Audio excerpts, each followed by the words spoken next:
Wow naman! Sana all. Wow, pre, mukhang nagkajowa na. Aba, sabi ko naman sa'yo eh. Dati minamalit mo ako, sabi mo hindi ako magkakajowa.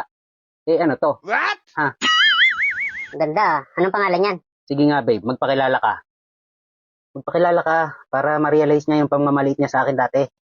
Sige nga, anong pangalan mo, miss? Lando. Pag ikay hindi napapagbigyan, huwag ka namang magalit. Hindi naman ako nagagalit. Ang sa akin lang, ang liit-liit na nga, pinagdadamot mo pa. Eh syempre, kailangan din naman may pahinga. Ikaw naman eh, hanggat may lumalabas, gusto mo dali ng dali. Pag nasobrahan to, baka manghina to. Eh alam mo naman na ito lang ang buhay ko. Ibig sabihin, maigsi lang ang buhay mo.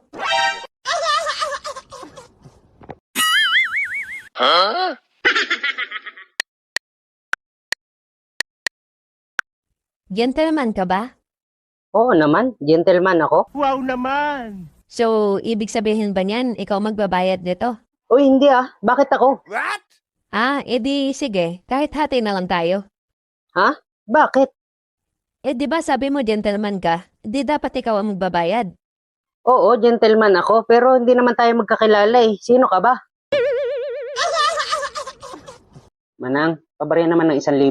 Meron ka ba dyan? Meron, kaso 2,500 to. Eh, sige, okay na yan. Grabe na talaga ang buhay ngayon, no? Ang bilis na maubos ng pera. Ay nako, sinabi mo pa kuya, sa mahal ng bilihin ngayon. Yung 1,000 mo, pag nabariyahan, saglit lang, wala na eh. Ay oo, ang bilis gastusin ng pera. Kaya nga, basta nabariyahan yan, segundo lang, ubos na. Grabe ka naman dun sa segundo kuya. Siguro abot din naman ng mga 3 hanggang 4 na araw. Ala, hindi. Segundo lang, ubos na yan. Grabe naman yun. Ano yun, hindi mo pa nailagay sa bulsa yung pera, ubos na agad? Oo. Grabe naman yun kuya, hindi naman ganon, wala namang ganon. Ah, eto na. Hold up to Brad. Akin na yung pera mo. Sabi ko naman sa'yo, segundo lang yan eh. Ayaw mong maniwala eh.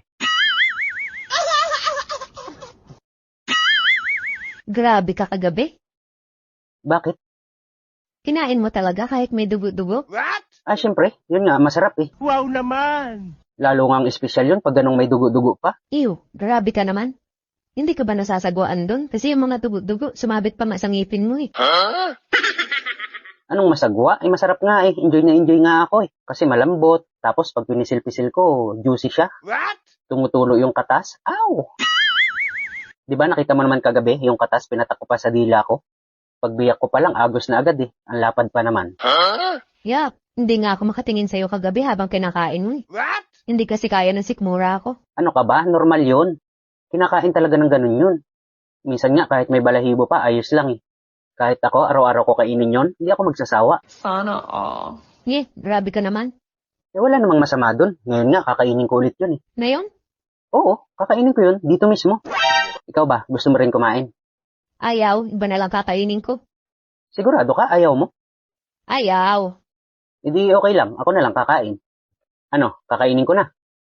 Ikaw bahala. O sige, labas mo na at kakainin ko na. Ah sige, wait lang. Hintayin mo ako dyan.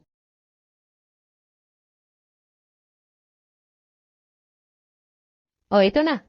Aw, lapad yan. Sarap. Tara, kain tayo. Pare, Uy, Mare, ikaw pala, napasyal ka.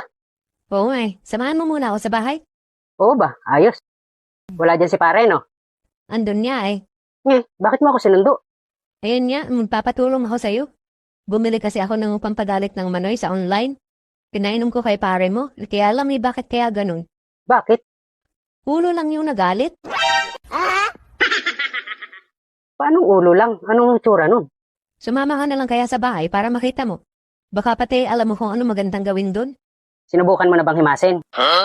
Oo, ayaw pa rin umamo eh. Eh, upuan, isubo. Loko ka talaga. Sumama ka na lang para makita mo kung ano sinasabi ko. Sige nga, tayo nga.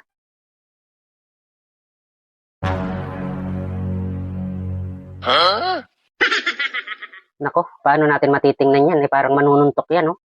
Yan nga yun, yan yung galit. Alin dyan? Yan, yung ulo niya. Ah, mukha pa lang nagalit sa halip na manoy.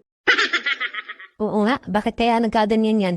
Bili ka kasi ng bili sa online. Dapat alamin mo muna kung peke o hindi. Kaya nga, sa susunod. Ano kayang magandang gawin dyan? Hindi ko alam pero susubukan ko to. Ang halik. O ano, galit ka pa? Iba-iba.